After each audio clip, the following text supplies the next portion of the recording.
warahmatullahi wabarakatuh. Perkenalkan, nama saya Indah Tani Munama dari Program Studi Pendidikan Guru dan Sekolah Dasar Fakultas Keguruan dan Ilmu Pendidikan Universitas Muhammadiyah Tasikmalaya. Nah, di video ini saya akan menjelaskan tentang hakikat iptek dalam pandangan Islam. Nah, video ini dibuat untuk memenuhi salah satu tugas mata kuliah Al-Islam Kemuhammadiyahan. Baik, kita mulai. Yang pertama yaitu konsep iptek dan peradaban muslim.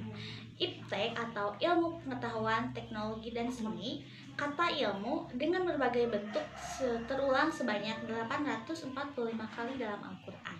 Kata ini digunakan dalam arti proses pencapaian pengetahuan dan objek pengetahuan. Pengertian antara ilmu dan ilmu pengetahuan sepintas sama, yakni berkaitan dengan pengetahuan, pengajatan, kepandaian, dan pendapat. Namun, para ahli membedakannya. Pengetahuan adalah sesuatu yang diketahui, pada umumnya bersifat pendapat umum yang teruji secara empiris dan umumnya bersifat sistematis. Nah, ilmu pengetahuan adalah pengetahuan yang bersifat ilmiah yang dihasilkan melalui proses penelitian objektif, komprehensif,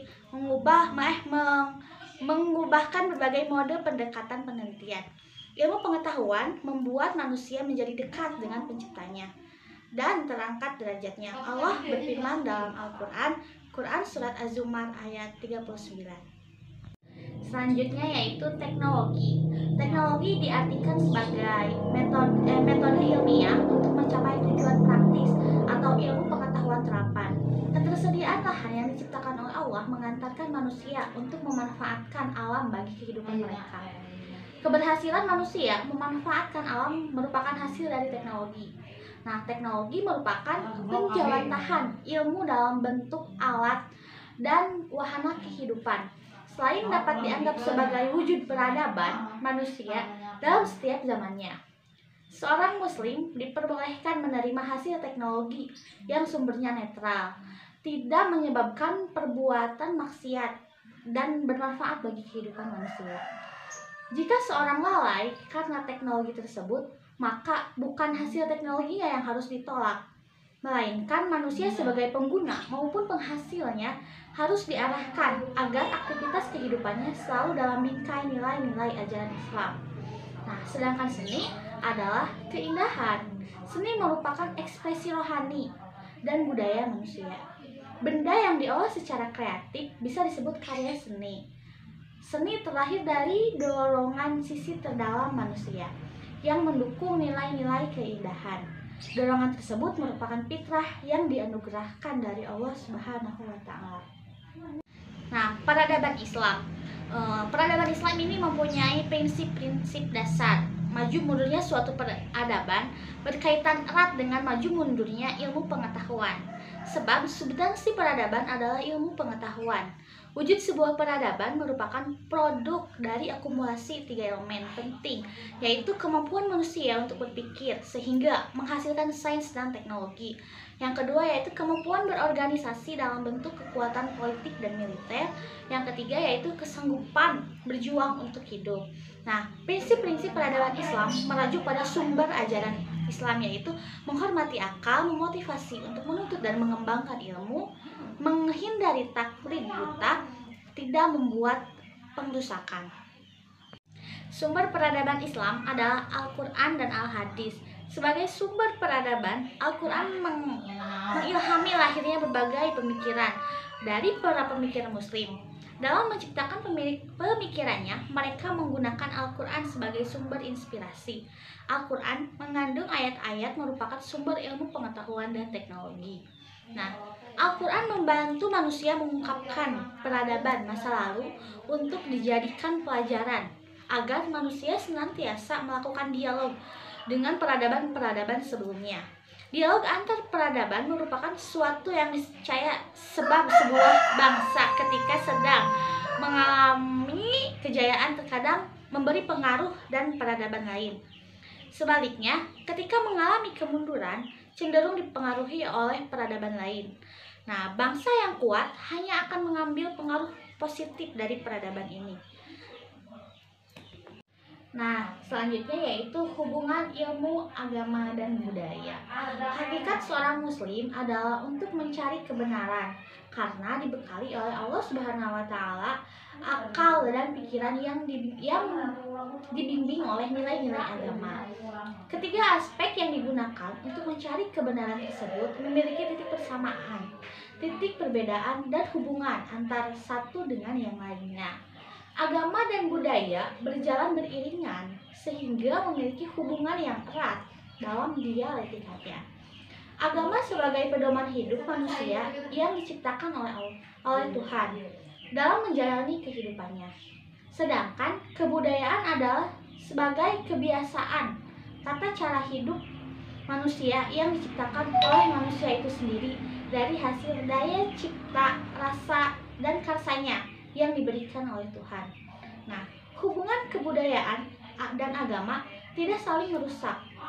Keduanya justru saling mendukung dan mempengaruhi.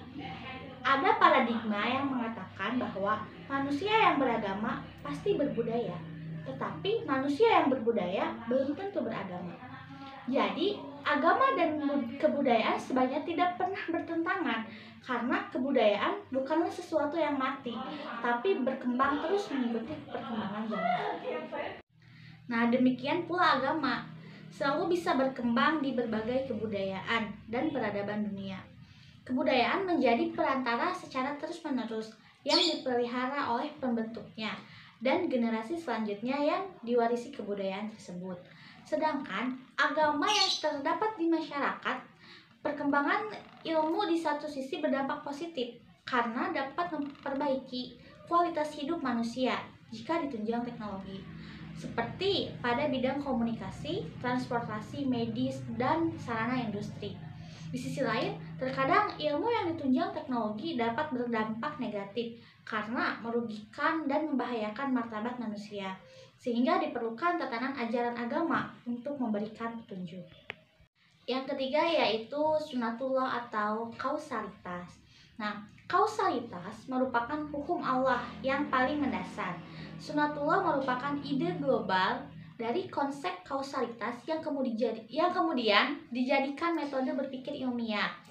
Lapat sebab menunjukkan bahwa segala sesuatu yang terjadi di alam semesta tidak mungkin terjadi tanpa adanya proses atau jalan perantara yang merupakan penyebab. Kausalitas merupakan hukum Allah yang paling konsekuen menurut rasio manusia, sehingga secara fitrahnya manusia mengenal baik dan buruk. Nah, dengan teori kausalitas ini, manusia berusaha mencerna kejadian alam yang dikenal dengan hukum alam. Nah, perbuatan baik akan dibalas dengan kebaikan, sedangkan perbuatan buruk juga akan dibalas dengan keburukan. Nah, tahap berikutnya di atas metode ilmiah sebab akibat, manusia juga mengenal hikmah di balik semua peristiwa. Hikmah ini merupakan tujuan di balik hukum Allah. Hukum kausalitas merupakan hukum keniscayaan bagi alam semesta dan merupakan fitrah manusia untuk memahaminya, bahwa setiap akibat atau peristiwa yang merupakan hasil dari sebuah sebab. Akan tetapi secara keilmuan, hukum kausalitas dicetuskan oleh Aristoteles yang hidup sekitar 350 tahun sebelum Masehi.